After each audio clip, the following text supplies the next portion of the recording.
Greetings, everyone. Welcome to the 18th International Conference on Artificial Intelligence and Law. My name is Fernanda Suriani, and this is the second panel of the second day of the event. I'm very glad to be here with you. It's an honor for me to share these moments with all these brilliant panelists. Before starting the panel, I'd like to thank our sponsors. Our platinum sponsors are JUS Brasil and Albert Einstein Israeli Hospital. JUS Brasil is currently the #1 law and government website worldwide, with 28 million unique users each month that makes high-value legal information super easy and quick to access, thus saving its users time and providing substance for their case strategies and insights. Our other platinum sponsor is Albert Einstein Israeli Hospital, one of the best-known health units in Brazil and Latin America for the quality of care and for the equipment and medical specialties available to treat many types of pathologies, the heart activities. Now I'd like to introduce Ms. Heng Zhang, who will present the full paper with the title, Hardness of Case-Based Decisions, a Formal Theory. The stage is yours, please. Thank you. I'm now going to share my screen.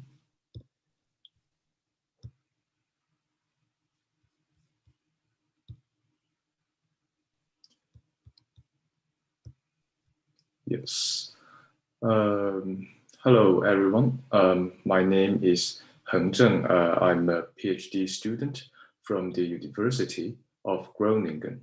Today, I'm going to talk about our paper, Hardness of Case-Based Decisions, a Formal Theory.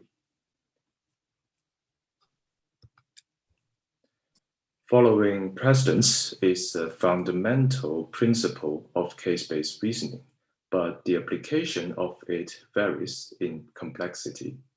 Legal decision-making can still be very hard. This puzzle has been well recognized in AI and law since its early days. For instance, in Anne Gardner's landmark work, An Artificial Intelligence Approach to Legal Reasoning, she addresses the distinction between hard and easy cases by using ideas from jurisprudence.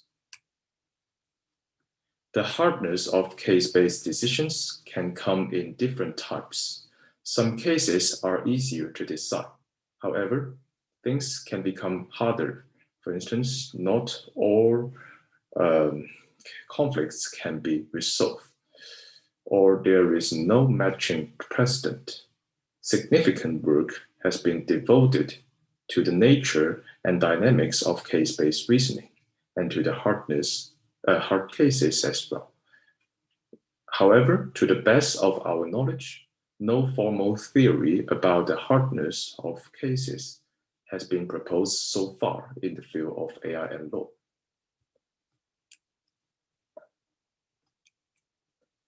So in this paper, we are going to discuss this question.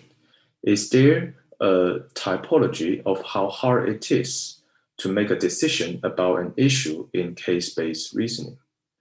We propose a formal approach written in propositional logic to formalize the hardness of decision-making issues with the validities of relevant arguments.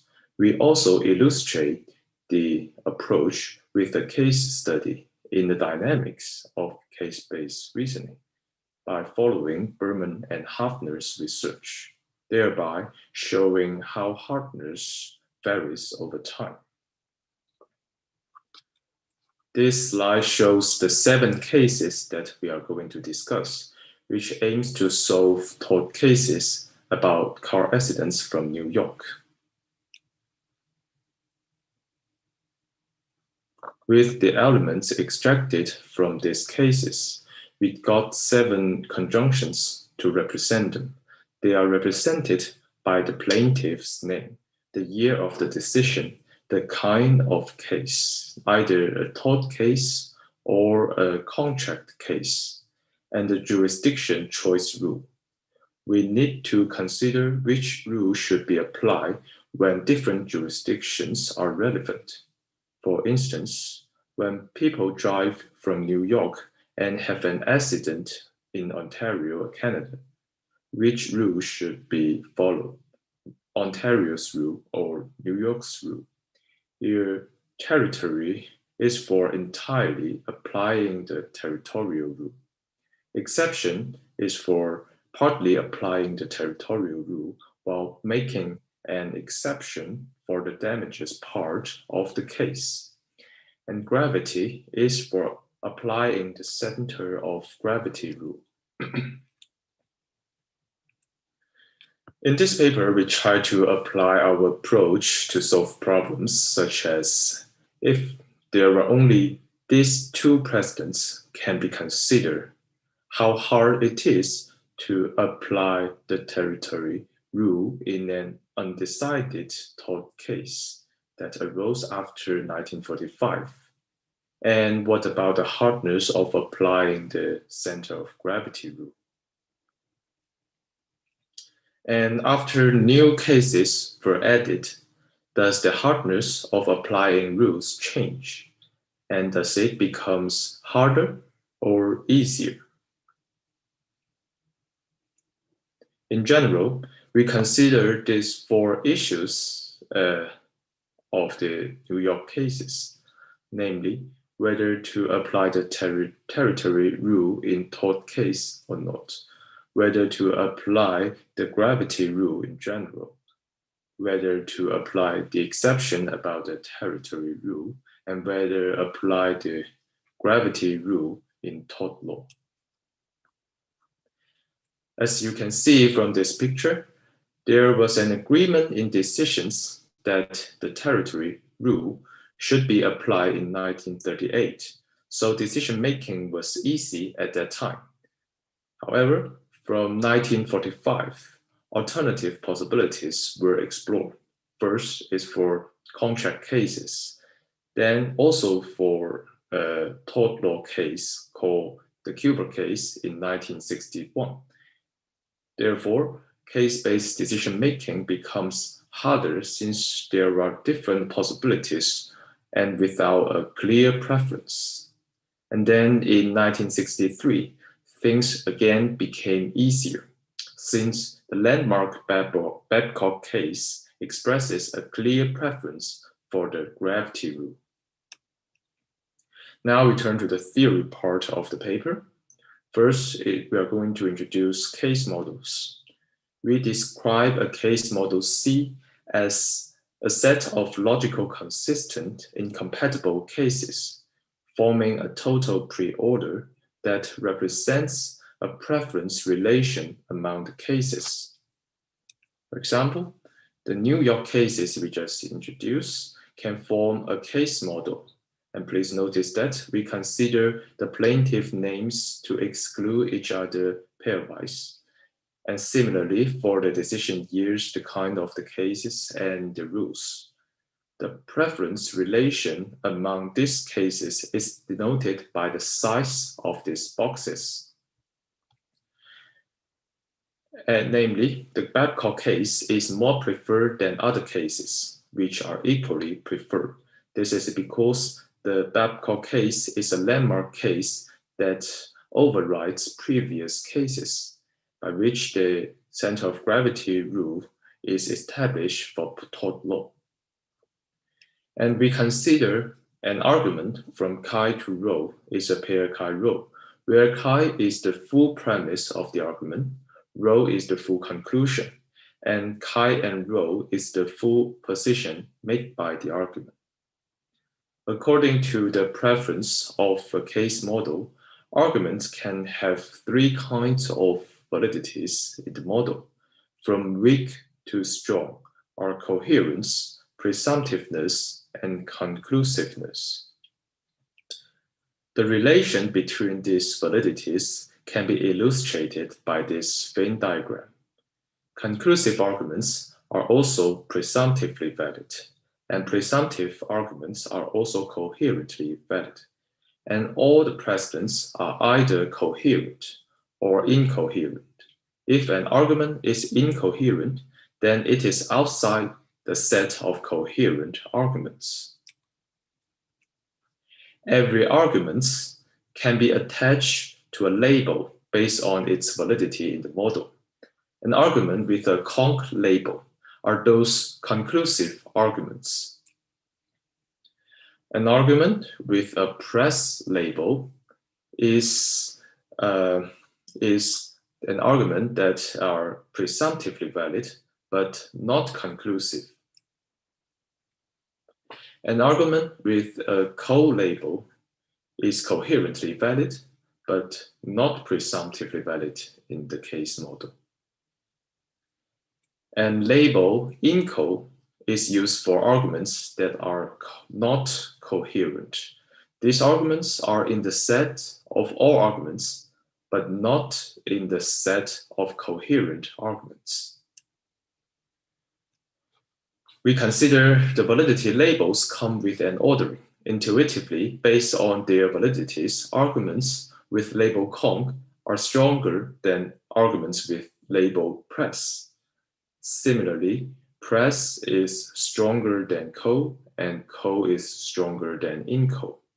With this ordering, we can quantify how far apart the labels are. We call the validity distance between two arguments is the number of steps in the validity ordering that are needed to go from the label of the weaker argument to the label of the stronger one. As the ordering has length 3, the maximal validity distance is 3, and the minimal is 0.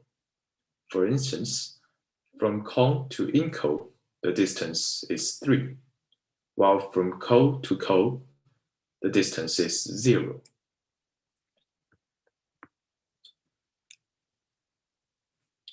With arguments and their validity labels, we can define issues for discussing the question about hardness.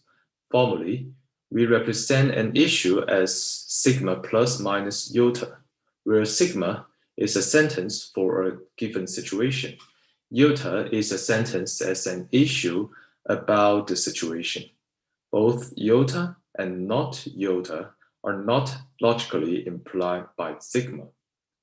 For every issue, there are two naturally associated arguments, namely sigma iota and sigma not iota.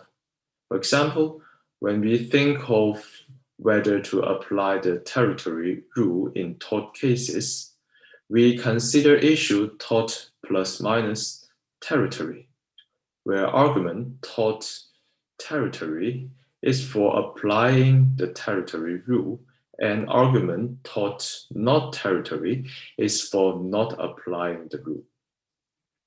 Similarly, whether to apply the gravity rule in tort law is connected with issue tort plus minus gravity.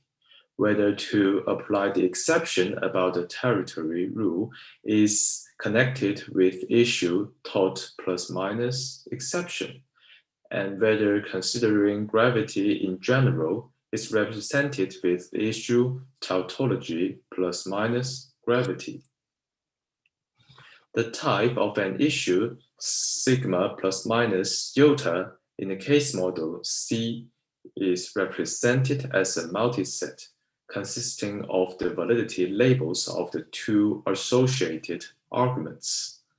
For instance, if the argument for applying the territory rule is with label conc, and the argument for not applying the rule is with label inco, then the issue tort plus minus territory is with type conc inco.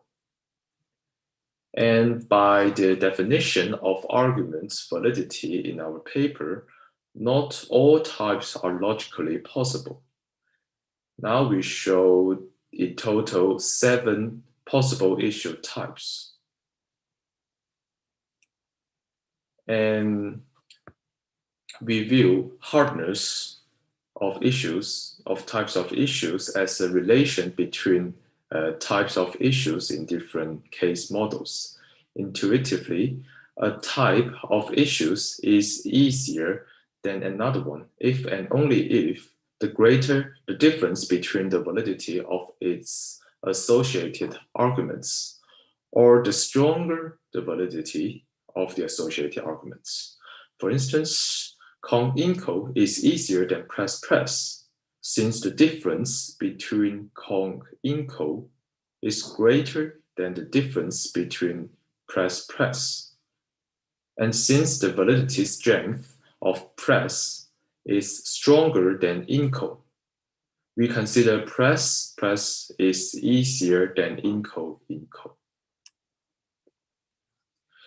As shown by the Haas diagram, in our definition, an issue type that is higher in the ordering is easier. Formally, the hardness ordering is based on the lexicographic combination of two orderings among the types of issues. We first compare the types in D ordering. Higher types in D ordering involve further validity distance between the labels within types. And higher in D ordering means the type is also easier. For instance, the validity distance between Kong and Inco is 3, and the distance between press and Inco is 2. Therefore, by the D ordering, we consider Kong-Inco is easier than press-Inco. However, if the types are with the same validity distance in D ordering, then we can turn to the V ordering.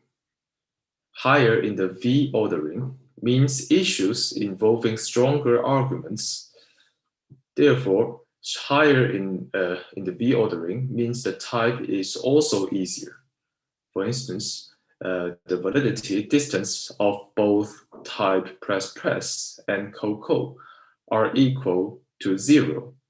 In this case, we cannot compare their hardness in terms of the D ordering, and we need to use the V ordering to decide which one is harder and which one is easier.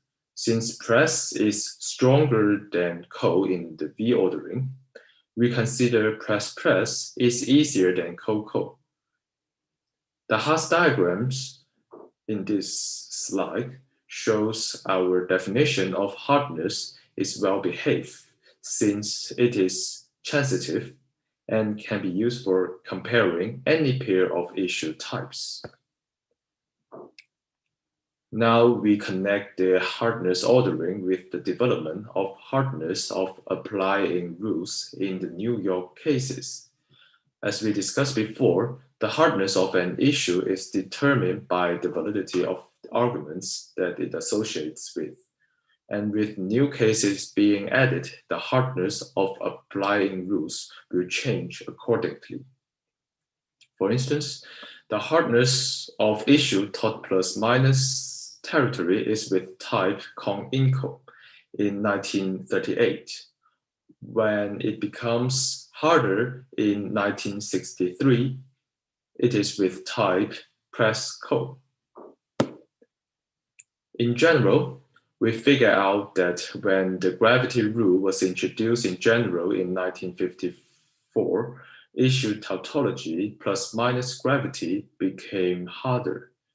Similarly, when the gravity rule was introduced to the tort law domain in 1963, issue tort plus minus gravity also became harder. And we also observed that issue tort plus minus territory became harder correspondingly when the court showed doubt on the territory rule by making an exception for the damages part of a tort case in 1961. And in 1963, when the gravity rule was introduced by a landmark case called Babcock case, with higher preference, not only issue tort plus minus gravity became harder, but also other issues are become easier. After Hank, finally sorry, making the Hank, you have this, 5 more minutes, okay? okay. After finally making the gravity rule as the primary one in 1963, the 4 issues remain the same hardness type press code as in 1938, when the primary one is the territory, and they are all with type cone-inco. This shows that more options makes the consideration of applying rules becomes harder than in 1938. So in conclusion, we model the hardness of issues of case-based decisions in terms of arguments and their validities, and define an ordering that shows which issues are harder and which is easier. We also apply our approach to discuss the hardness of the issues in the context of dynamics of case-based reasoning.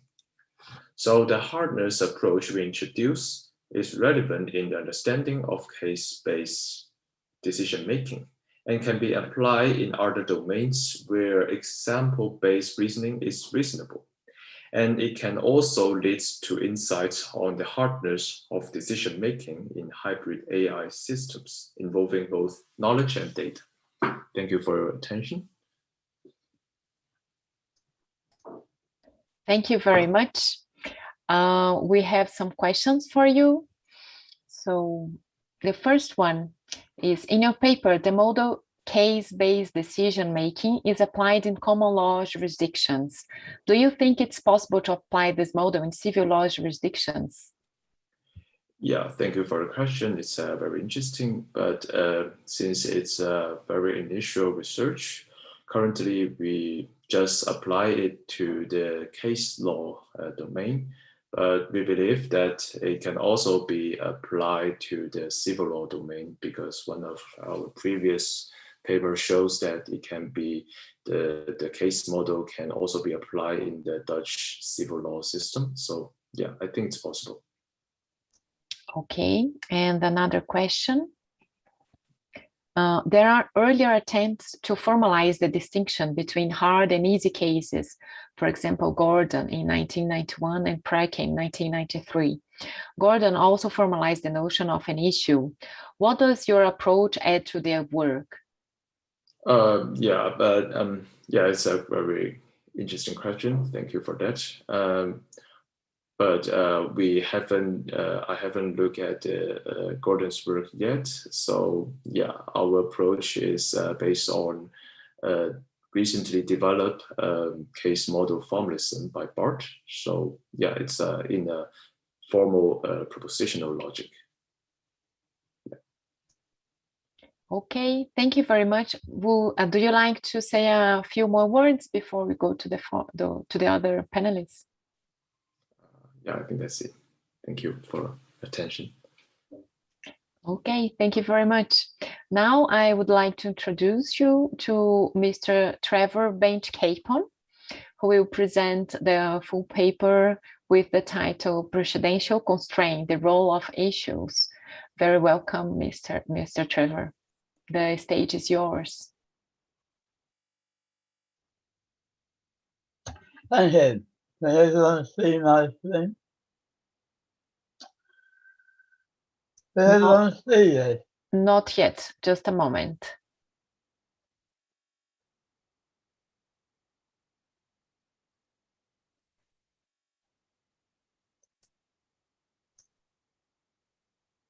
It's cold.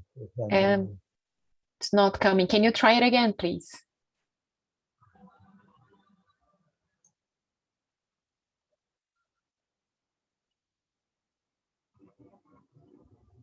Yes, now we can see. Okay, thank you. This is your work with Casey Atkinson, who you see there in Happy Road when we could actually meet at ICAIL. That's in San Diego.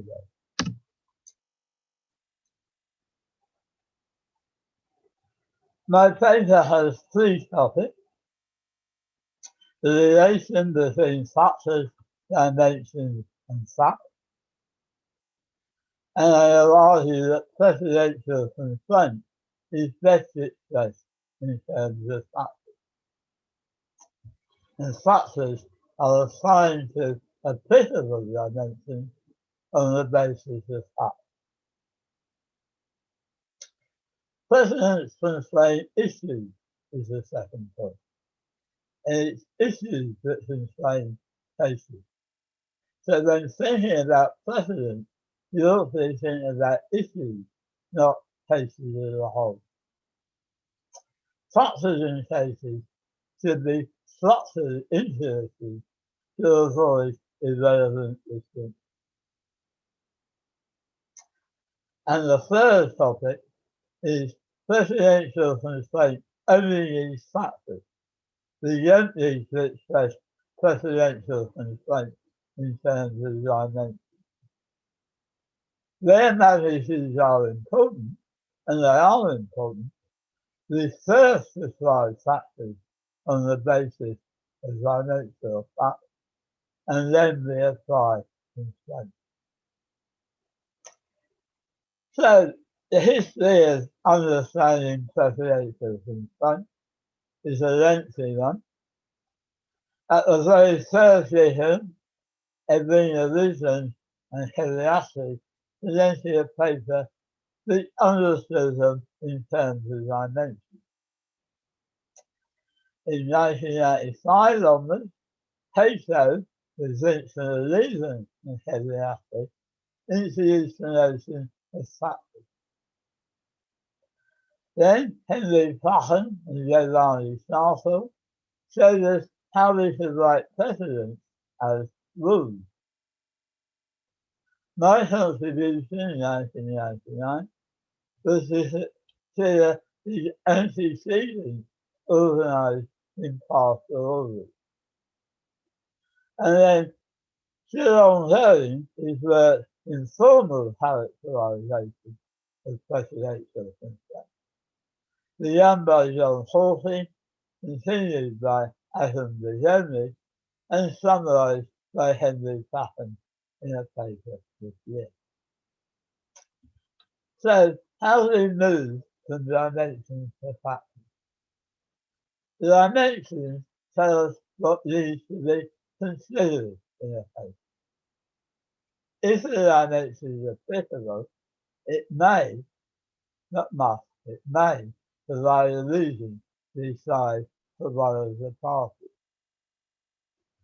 These reasons are referred as factors. Factors refer the significance of the dimension in the particular case. Sometimes the dimension is either inapplicable or favours one side, in which case it will correspond to one factor. Sometimes it's inapplicable or neutral or favours a side, and the dimension may have more than one factor favouring the side to differentiate different degrees of favour. And sometimes the dimension may be neutral, or it may favour either side. And this dimension has distinct factors to different sides. Factors should never be related. An action factor may be inapplicable, it may be neutral, it may be a factor for the other side, or a different, stronger or weaker factor to the same side. It's confusing to bundle these very different things under relation. So, moving from the dimension to a factor, let's consider the disclosures dimension. If we have no disclosures at all, the dimension is inapplicable. An insignificant number will lead to no factor.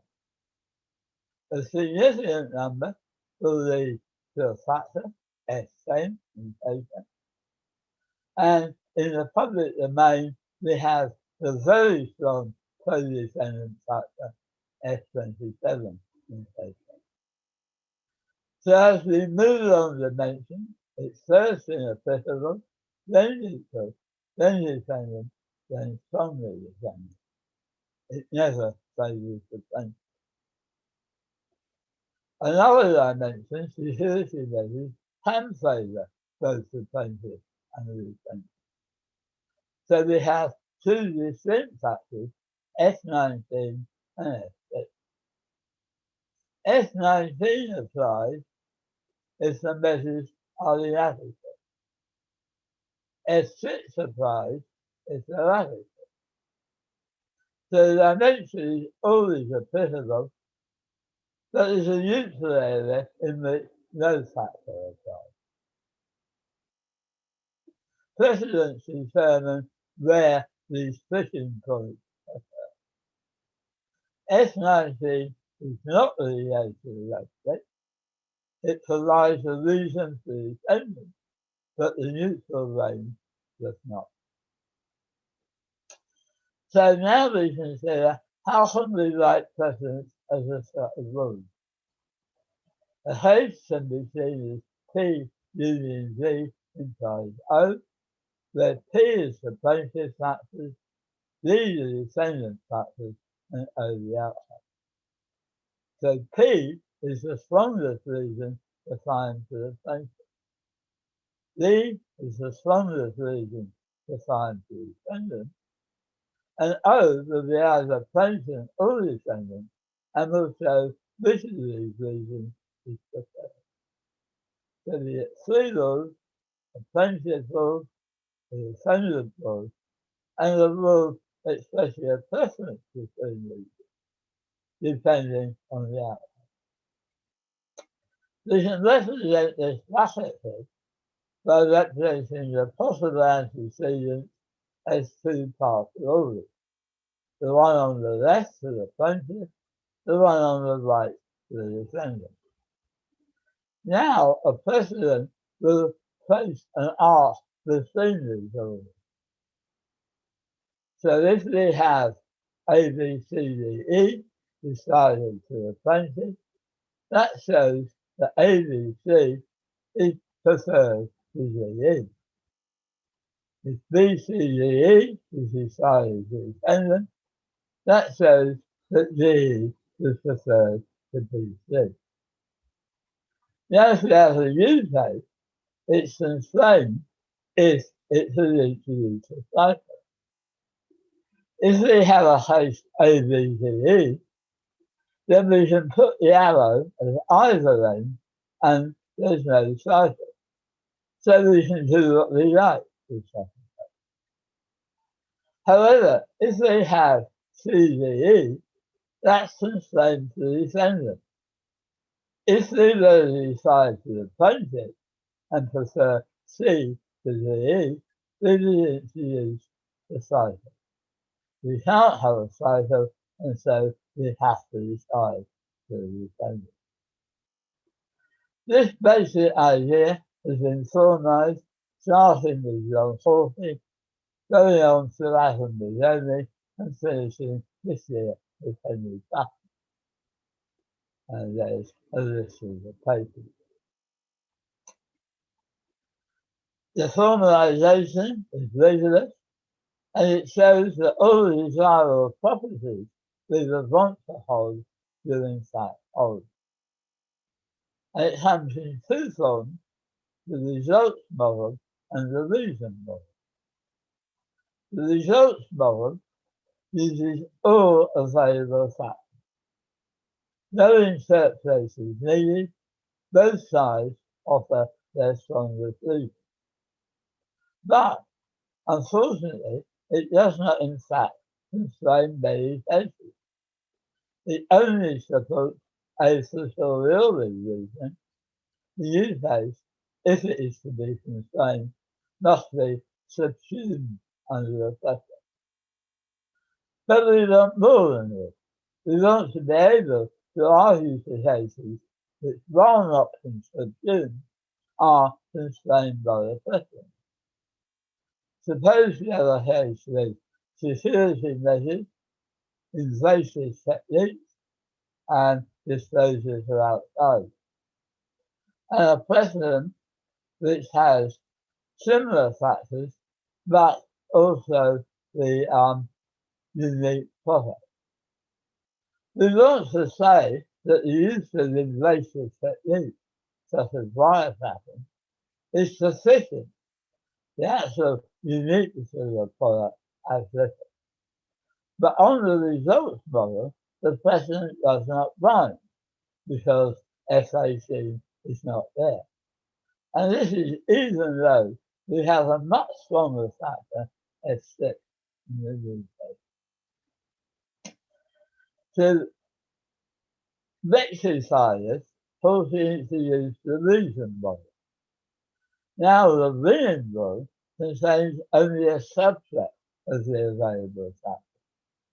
It represents a sufficient reason which, although it's not the strongest reason, is still enough to defeat the opposing reason. The losing rule still has all available factors, and the reason model has the same formal properties as the result model. But there are three problems. How to determine which factors constitute the reason? It's possible that cases are reinterpreted in the light of new decisions, which would disrespect the reason model rather than obeying the results model. And even the results reason model does not constrain enough cases. Irrelevant distinctions are still possible. To find the answers to this problem, we look back to issue-based prediction, which was introduced by Jeffrey Bruninghouse and Kevin Apple. Whereas Plato was designed to generate arguments, not to predict outcomes. So it didn't matter whether there was constraint or not. The user evaluated the argument. But when Plato was adapted to prediction by Jeffrey and Kevin, they found that Plato abstained on far too many cases. Plato was considering irrelevant distinctions, like the unique product in the example earlier. So Plato instead considered cases issue by issue rather than as a whole. So IBC considered cases issue by issue. And this conforms nicely with the IAAIL model, widely taught in law schools, where we analyze a case into the issue, the rule governing the issue, not the case as a whole, the application of the rule and the conclusion. So I would argue that thinking in terms of issues rather than cases conforms to this widely used method of reason analysis. The issues form a logical model. They're related logically, and so there's no need to balance them. Once the factors are resolved and the various least nodes are known, then we can infer the conclusion. So what is the role of factors? The role of factors is to determine the least of the logical model. Each issue is associated with a small group of factors. Factors can relate to more than one issue. And because fewer factors are involved at the issue level, the decision is much more likely to be constrained. There are 8,192 possible decisions for both the defendant and the plaintiff in paper. So imagine the size of the lattice that we have for the past law. However, there are never more than 32 possible antecedents for any issue in IDP. And this enables us to ignore irrelevant distinctions.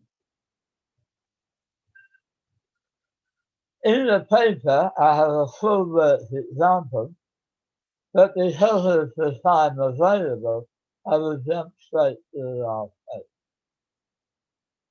The case in question is Boeing, which considers certain manufacture of aircraft windows, cockpit windows. There are a number of relevant precedents: national instruments, television, which is about a PBX, and Bryce, which is about software methodology. And we can see that these cases are, in some respects, similar to Boeing. Boeing is identical to television on the grounds of secrecy, and it's identical to Bryce with respect to the confidential relationship. None of the issues are in Boeing are opposed. Information valuable simply is accepted, and improper means of info use was established by the use of respective material. So we really want Boeing to be constrained because television solves the issue of secrecy, and Bryce solves, or rational instruments, which Bryce followed, solves the issue of confidential relationship. But on both the results and reason models, F1 will distinguish television, and F10 will distinguish Bryce and rational instruments. It's only if we think in terms of issues that we can constrain Boeing using television for secrecy and rational instruments for confidential relationship. And this is what we've done. So the argument is that we actually need to incorporate the main knowledge, the knowledge of the structural cases represented by issues. This is because we want Mason and we want Boeing to be constrained by the precedents in the example. And issues are needed so that the irrelevant differences can be ignored and the cases constrained. Preferences are correctly located at the issue level. And this was recognized by Carl Brankin as one of those 1991 newspaper losing the portion of preference. It was exploited by IBP in ICAIL 2003, but it's still currently not exploited in the former House of Presidential Constraint, as represented by Henry paperwork. Also, for explanation in terms of value, issues allow values of things to be local to issues rather than global, and the global requirement has presented problems in the past for value-based explanation. Now for come on to the third topic, factors of magnitude. Many factors seem to have a continuous favour. The number of disclosures from bulk to many thousands. The extent of security measures from minimal to profound. The ease of research engineering. I know that at advance, but it may take me several years of study and experiment. The length of stay in various domiciles. And all these look like dimensions rather than factors. So how do they work with presidential constraints? This has recently been explored by the usual suspects, John Halsey, Adam Mahoney, Henry Clapham, and even by myself to some extent. The question is, do we need to change our account of presidential constraints to accommodate dimensions? And our answer is no. Presidential constraints uses factors, not dimensions. And the reason for this is reasoning with precedents involves two stages. Firstly, we identify the factors, sometimes termed intermediate precedents in the literature, on the basis of facts. And we find this in jurisprudence, what is a taboo paper. We find it in IAAIL law, Ashley and Willingham. We find it in jurisprudence again, with Lars Lindau and others, and we find it in IAAIL law in Pattern et al. Identifying constraining precedents by comparing factors is the second stage. We shall visualize reality in the first stage. Consider, for example, disclosures. The number of disclosures is a dimension, ranging from naught to very many. However, the particular number of disclosures in a particular case is a fact. If it's naught, the dimension is impossible, there's no factor. If it's a very small number, there is no factor because it's not significant enough. If there are many, the factor is less 10. And if it's in the public domain, the factor is x87, the very strong dependent factor. And of course, which factor applies may be determined by precedent. I also want to say something about trade-off. Sometimes factors are not independent.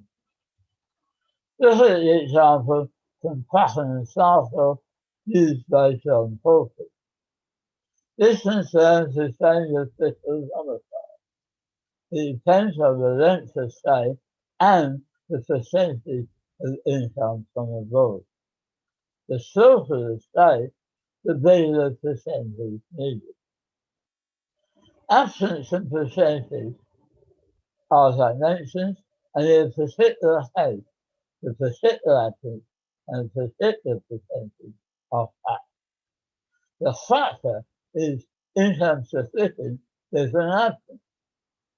And once the factor is applied, we can apply precedential constraints to it in terms of facts. As an example, consider the trade-off between income and absence. There's precedent 1 at 66, precedent 2 at 28, and precedent 3 at 2010.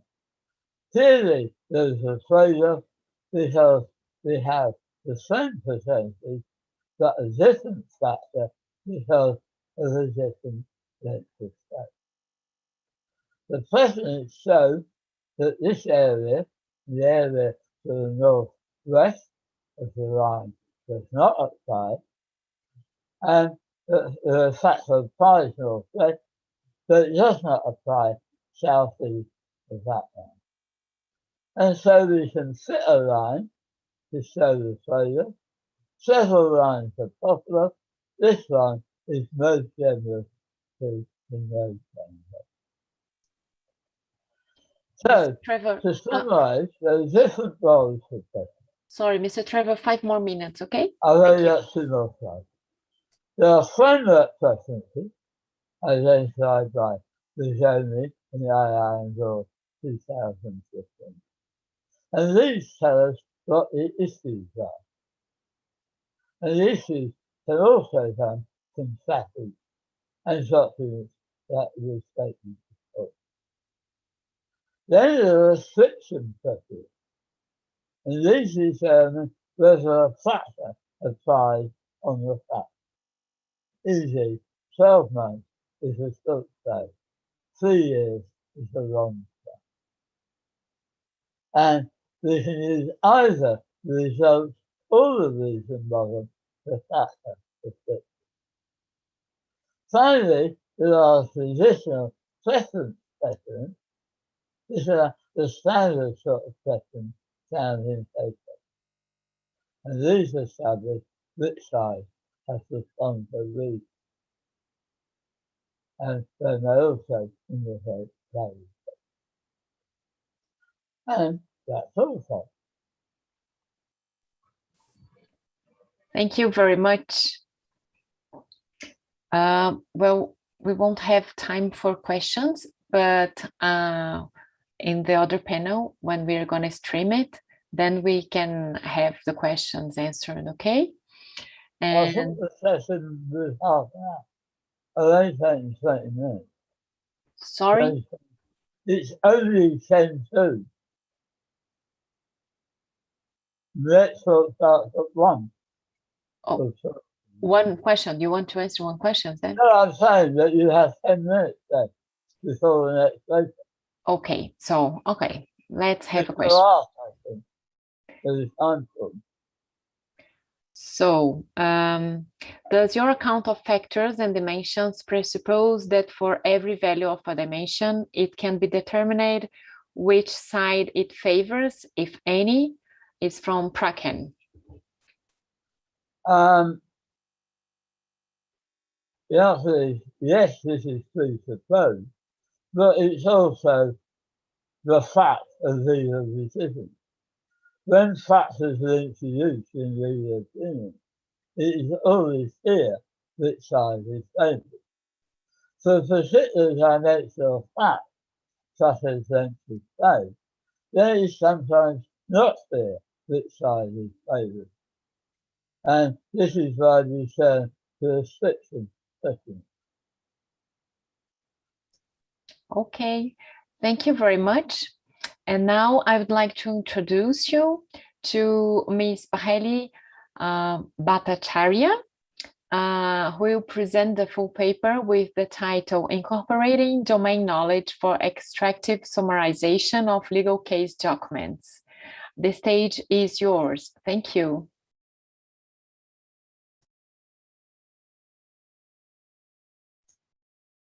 We can see your slides. You can go on. Thanks. You are muted. Please, your microphone.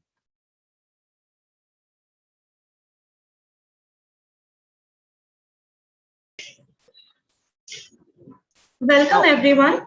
Yes. I am Paheli Bhattacharya from the Department of Computer Science and Engineering at IIT Kharagpur, India. I will be presenting our work, Incorporating Domain Knowledge for Extractive Summarization of Legal Case Documents.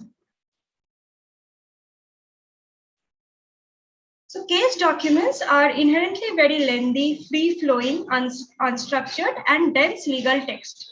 Reading and understanding these documents is difficult even for legal experts. Therefore, it is necessary to summarize these case documents. Existing legal IR systems employ attorneys or paralegals to manually write summaries. This incurs a high subscription cost of these systems. This calls for the need of developing automatic summarization systems, with the overall objective to improve the legal understanding with lesser dependence upon experts. Now, document summarization is not a new problem. There are methods for news document summarization, scientific article summarization, and so on. Let us see what is different in legal case documents. So on the left, there is a news document. So as we see that it is a very short document, and the first paragraph usually summarizes these news documents. Next, there is a snippet of a scientific document, particularly a research article. So these documents are lengthy, but they are segmented into sections and subsections with paragraph headings. On the right, you can see a case document from the Supreme Court of India. These documents are lengthy, and it is just a free-flowing text with no section headings. There is something called rhetorical segments in a legal case document, but these segments are often not explicitly mentioned. Let us understand what these rhetorical segments are. So rhetorical segments or labels in a case document are the semantic functions which sentences in a case document plays. So these are usually one of the following labels. Facts, that is the sentences that denote the chronology of events that led to filing the case.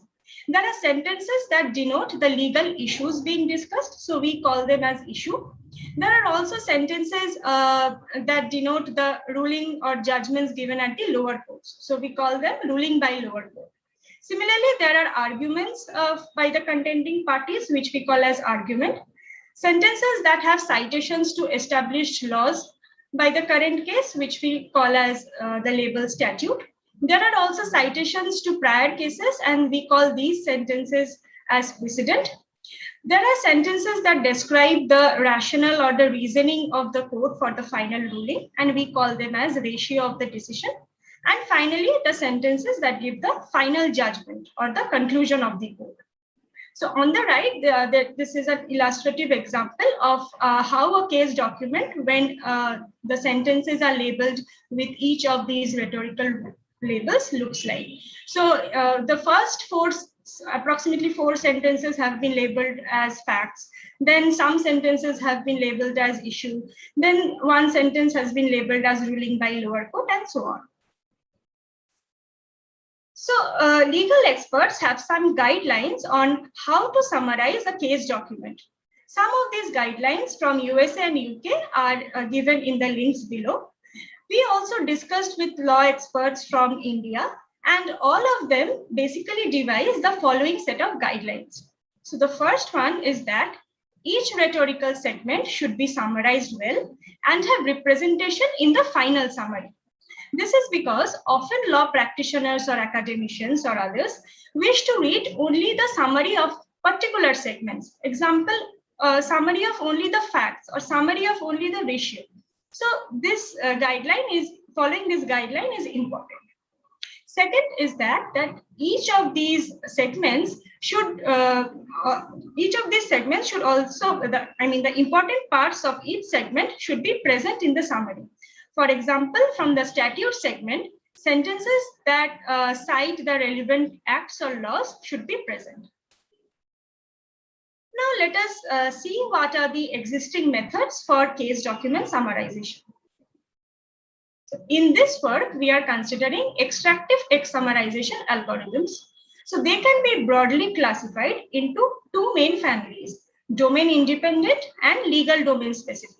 And under each of these families, there are supervised and unsupervised methods. So under domain independent supervised methods, we have the state-of-the-art deep learning models like SummaRunner, BERT, and so on. So as these are deep learning models, they require huge amounts of training data, which is expensive to obtain in the legal domain. Also, these methods were developed and evaluated on news documents, which are short. But when we apply them to summarize lengthy case documents, these algorithms become very resource intensive. Coming to unsupervised domain independent methods, so they can actually summarize any document. So they do not incorporate any legal domain specific knowledge. Now coming to the second family of methods, legal domain specific. The first one is the GIST method, which is supervised. As it is a supervised method, it requires large amounts of training data. Also, although it is legal domain specific, but there were no domain specific attributes such as rhetorical labels considered in this algorithm. Finally, there are many legal domain specific unsupervised methods. So case summarizer is one, but this algorithm does not assume the presence of any rhetorical role. So they rank sentences based on some importance score, but this score is based on a heuristic where there is no parameter from the rhetorical role perspective. The other three methods, LETSUM, KMM, and MMR, uses a rhetorical information, but just to display the summary in a templatic format. It does not use rhetorical information in estimating the importance of sentences for generating the summary. For instance, LETSUM uses TF-IDF to measure the importance of the sentences. In short, there are two main drawbacks of the prior works. The first one is that the existing algorithms do not incorporate legal domain specific knowledge systematically. While the supervised methods are expected to learn these rules automatically, there are two disadvantages. First is that there is a scarcity of expert written summaries in large amounts to be used as training data. Secondly, summary requirement may vary for different stakeholders. For example, a journalist who is briefing a case wants a different type of a summary. Maybe he or she wants the ratio to be summarized well, whereas a law practitioner may want the facts and arguments to be summarized well. So it is not practical to gather huge amounts of training data to cater to each type of the stakeholders. So in this work, we propose DELSUM, which is an unsupervised domain adaptive extractive legal summarization algorithm. DELSUM works in an optimization framework to incorporate legal domain knowledge into an objective function with constraints, and this objective function is maximized using integer linear programming. So DELSUM takes as input a document where each sentence is labeled with a rhetorical role and the desired length of the summary in number of words. Let us call that L. So given these two inputs, DELSUM produces a summary of at most L words.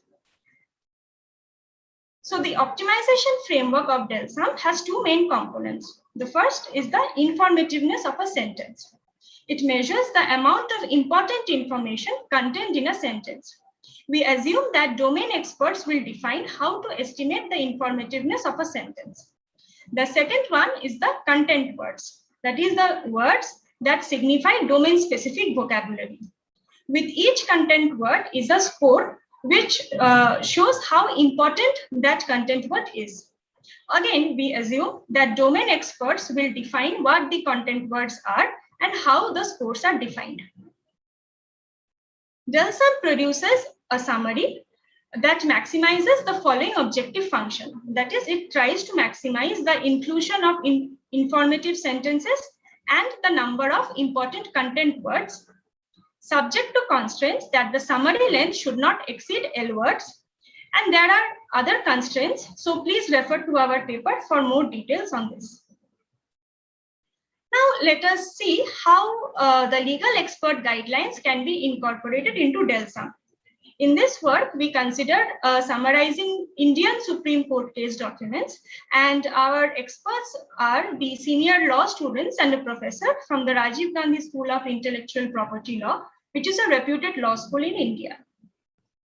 So the first guideline they gave us is that in general, the summary should contain representations from all segments of a case document, and the relative importance of segments in the summary should be as follows. So first and foremost are the final judgment and the issue. Next comes the facts. Then the statutes, precedents, and ratio are of approximately same weightage. And then comes arguments. And the other label, ruling by lower court, is not so important to be included in the summary and may as well be discarded. So we formalize this in DELSUM as follows. So we have a variable called weight K, which defines the weights of each of these segments, and we assign the highest weight to the segment's final judgment and issue. And for the other segments, the weights decrease exponentially or linearly.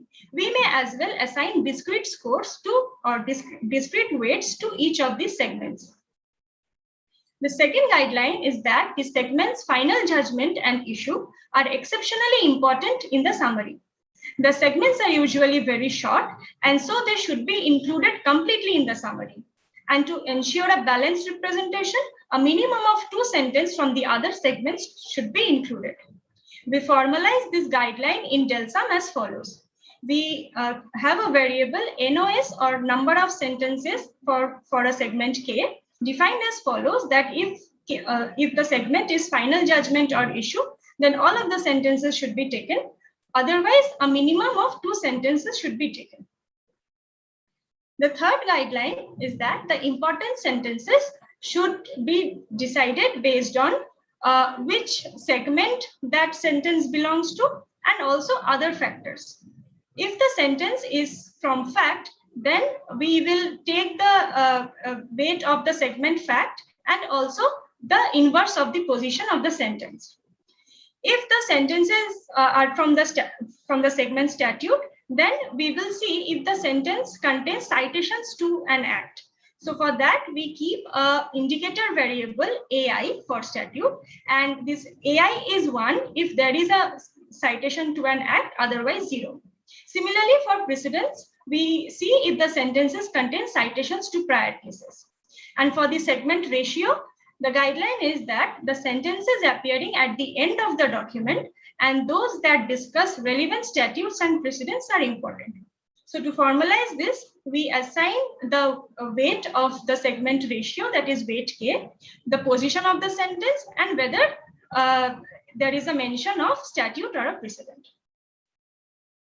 The final guideline is that the summary must contain sentences that give important details of the case, including acts and sections of acts that were referred, names of people and places, and also sentences containing specific legal keywords are important.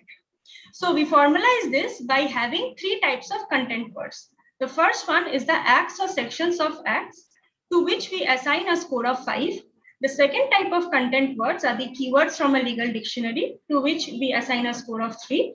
And then we have the noun phrases, to which we assign a score of 1. Now, let us see the dataset and experimental details of this paper. So in this work, we considered 50 Indian Supreme Court case documents, where each sentence of a document was labeled with one of the 8 rhetorical segments. So this dataset is available from our prior work. Each of these 50 documents had gold standard summaries written by 2 senior law students from the Rajiv Gandhi School of Law. They wrote segment-wise summaries and they combined ratio and precedent into one segment analysis. The summary lengths were approximately 30% of the original document, and we had 2 sets of summaries. The metrics, the evaluation metrics we considered are the rule scores between the gold standard summaries and the algorithmic summaries. We considered several baselines. So from the 4 families, which I described in one of my earlier slides. So from the unsupervised family, we have domain independent as well as legal domain specific methods. And from supervised also, we have domain independent and domain specific methods. So the supervised methods were trained on 7,100 document summary pairs. So details of this training mechanism can be found in our paper. So now let's see the results of the approaches and also some analysis. So this table shows the Rouge 2 and Rouge L recall and F scores. So out of all the domain specific methods, both supervised and unsupervised, we see that DELSUM performs the best for all the measures. While comparing with supervised domain independent methods, we see that DELSUM outperforms both SummaRunner and BERTSUM. The difference with SummaRunner in Rouge 2 is not statistically significant. Note that DELSUM is unsupervised, whereas SummaRunner and BERTSUM were trained on 7,100 documents. Next, we do a segment-wise performance evaluation. So in this table are the segment-wise Rouge L F scores of all the methods. So values in red underlined are the ones which are less than 0.3, and the best value for each segment is in green bold. So as one can observe that DELSUM performs best in 3 out of the 6 segments, and overall it achieves a balanced representation of all the segments in the summary. Especially DELSUM performs better for final judgment and issue, which are the most important segments in the summary. These are also the shortest segments. Other algorithms with no domain knowledge completely misses these segments.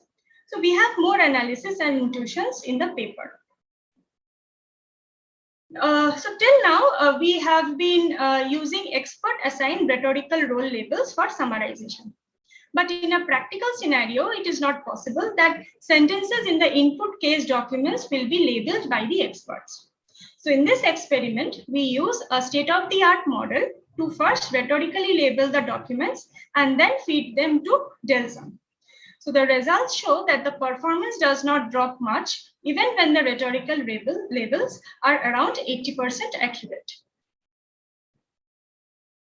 Let us now give a brief note on the generalizability of DELSUM.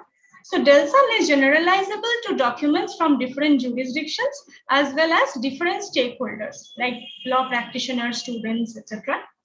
So this is because DELSUM is quite customizable, and this is through the different parameters like the segments and weights of the segments can be defined by whoever is using this algorithm. Also, the minimum number of sentences from each segment can be given as input. Finally, the content words and what will be the weight of these content words can be decided by the different stakeholders. DELSUM can be modified to include various guidelines. For example, if a stakeholder or jurisdiction wants the summary to have facts and final judgment, then WK and NOSK should be kept higher for K is equal to facts and final judgment. Similarly, if there is a use case that the statute sentences should be more than the sentences with noun phrases, then the score of the statute words can be kept higher than the score of the noun phrases.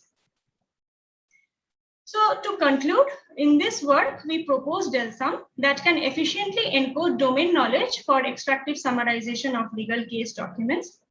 We show that it is necessary because important segments like final judgment and issue gets missed in otherwise unguided algorithms.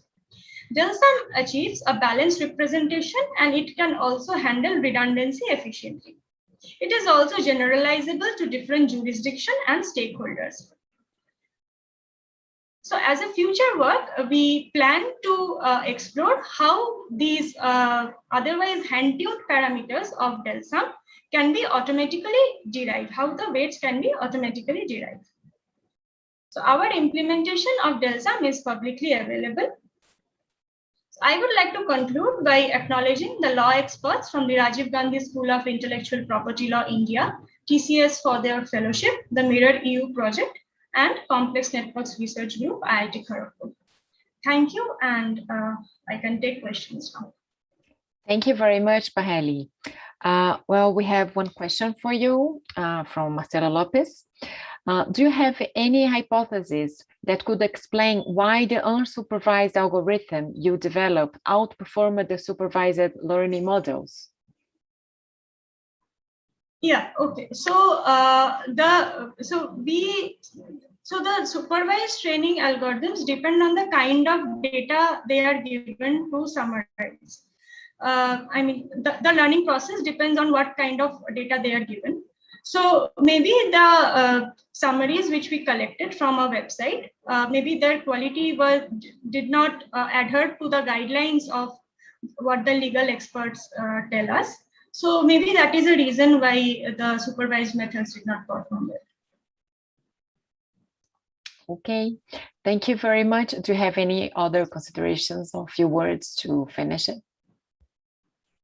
No, it's fine. So thank you everyone for your attention, and please go through our paper, and if you have any questions, you can get back to the authors, me and the other authors. Thank you.